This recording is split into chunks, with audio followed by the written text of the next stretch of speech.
महामंडळाच्या वाटपावरून अजित पवार हे नाराज असल्याची चर्चा सुरू आहे। या महामंडळासंदर्भात अजितदादा शिंदे फडणवीसांशी बोलणार आहेत। राष्ट्रवादीच्या कोट्यातील महामंडळ तातडीने देण्याची मागणी करण्यात आली आहे। शिवसेनेला महामंडळ दिल्यानंतर राष्ट्रवादीत मात्र अस्वस्थता असल्याचं कळतंय। महामंडळ जागा वाटप संदर्भात आज मुख्यमंत्री एकनाथ शिंदे यांच्यासोबत अजित पवार आणि देवेंद्र फडणवीस बोलणार अशी माहिती सूत्रांकडून मिळते। महामंडळ वाटप करताना भाजपा आणि एनसीपी पक्षाच्या कोट्यातील महामंडळ वाटप हे लवकर करावे हे भूमिका आहे, पण अंतर्गत पक्षात वाद नको यामुळे महामंडळ जागा वाटप करावे का याबाबत आज अजित पवार त्यांच्या पक्षाच्या नेत्यासमवेत संवाद करण्याची शक्यता आहे। एनसीपी पक्षाच्या कोट्यात असलेल्या महामंडळाचे वाटप लवकर करावे यासाठी अजित पवार देखील आग्रही असल्याची माहिती मिळते। आवश्यक महामंडळांचं वाटप नुकतंच झालं, अजितदादांच्या पार्टीच्या हाती काही लागलं पुन्हा नाराज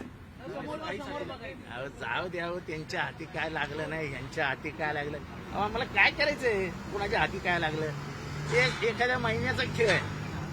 आचारसंहिता लागल्यावर सगळं संपलं। आता जे काय करायचं ते 15 दिवसात हे सरकार करेल।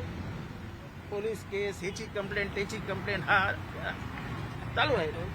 15 दिवस आहेत आता। शिवसेनेच्या शिंदे साहेबांच्या नावावर ज्या असणाऱ्या 3-4 महामंडळाचं वाटप झालं।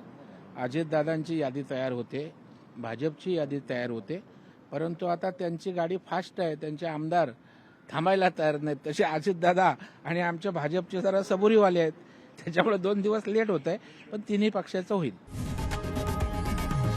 लोकशाही मराठी ऐका, पहा, जागरूक रहा।